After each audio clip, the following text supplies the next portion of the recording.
Je crois que j'attends cette saison 2 autant que j'attends le jour où j'aurai de la barbe, c'est pour vous dire. Yo les dos, on m'appelle Steven dans le milieu et aujourd'hui je suis extrêmement hypé mais aussi enclenché forcément. Vous avez pu le voir à travers ma vidéo Tout savoir sur Umbrella Academy, ma vidéo réaction trailer Umbrella Academy saison 2. Tout est dans le commentaire épinglé dans tous les cas, mais aujourd'hui on se retrouve pour une toute autre chose et pour du sérieux cette fois. Parce que oui, j'avais déjà énoncé quelques petites théories par-ci par-là dans ma vidéo Tout savoir, mais effectivement, avec le trailer qu'ils nous ont lâché, j'étais obligé de scruter ça de près et de vous sortir d'autres théories parce que je suis full hypé. Du coup, ce que j'ai décidé de faire en attendant le 31 juillet, donc date de la sortie de la saison 2 sur Netflix de Umbrella Academy, on va faire des petites séries de vidéos parce que je me suis dit ça sera beaucoup plus chill, beaucoup mieux que de faire une longue vidéo théorie avec plein de théories dedans, une vidéo de 15-16 minutes. Donc ce qu'on va faire, c'est que jusqu'au 31 juillet, vous aurez, je sais pas, chaque semaine, on verra, des petites vidéos théories autour de chaque personnage, autour d'un contexte, autour de quelque chose qui vous permettra un petit peu de piocher à droite à gauche et de vous faire tout simplement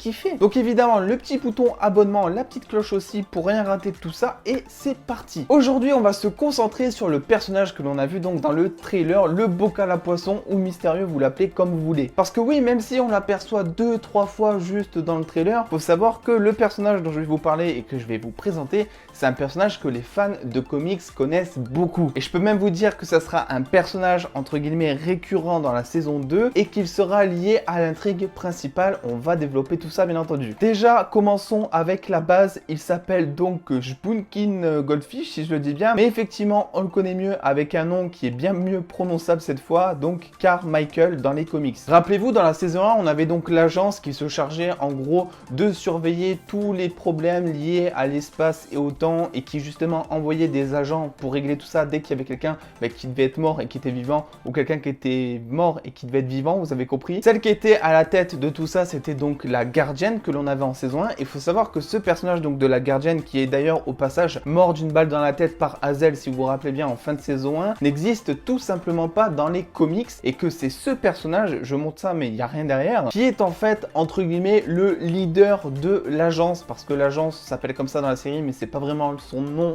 dans les comics. Et on sait d'avance que dans la saison 2, Carmichael aura pour rôle de surveiller les actes de numéro 5 parce que oui, il va y avoir un marché entre les deux. Et c'est là où vous me dites, mais quel marché? De quoi tu parles, Steven? Je peux pas vous dire le marché exactement, mais en tout cas, je peux peut-être vous dire une partie. Ce qui se passe, c'est que dans le trailer, on voit très bien que une des intrigues principales, ou en tout cas, ça va tourner beaucoup autour. On va parler de l'assassinat de l'ancien président Kennedy. Et on sait que dans les comics, c'est donc Carmichael qui fait chanter donc Five, donc numéro 5 et Allison, afin que ces deux tuent le président Kennedy. Et en gros, Carmichael dans les comics, c'est celui qui va à chaque fois arriver sur Terre pour vérifier que, entre guillemets, numéro 5 fasse bien son job, qu'il tue bien les cibles qui lui sont données, qu'il fasse bien son job, quoi, entre guillemets. Et en plus de ça, il est décrit comme un personnage très stratégique et très intelligent, même s'il a une gueule de poisson, faut se l'accorder quand même. Du coup, au-delà d'être un chanteur et au-delà d'être considéré un petit peu comme le lieutenant de numéro 5 dans les comics, c'est effectivement lui, j'en suis persuadé, qui fera du coup chanter numéro 5 et Allison afin qu'il tue le président Kennedy. Et on imagine qu'il y aura une espèce de contrepartie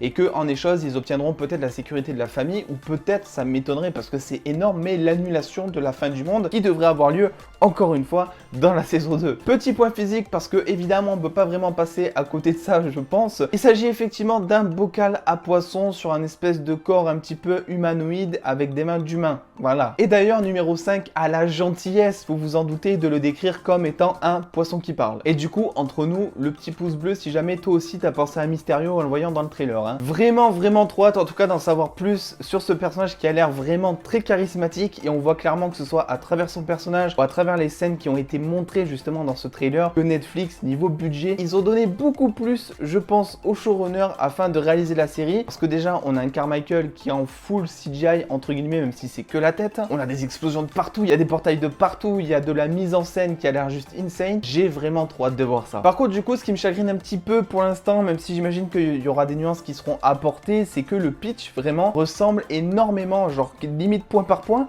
à ce qui est déjà décrit dans la saison 1 et à ce qui s'est passé passé dans la saison 1. Donc évidemment, il y aura des nuances, il y aura des personnages qui vont changer, des nouveaux personnages, mais ça on en parlera dans une autre vidéo. Mais voilà, je tenais juste un petit peu à vous dire cette crainte. Bref, voilà, vous voyez, courte vidéo et je vais vous en pondre plusieurs comme ça parce qu'effectivement, il y a beaucoup de choses à dire.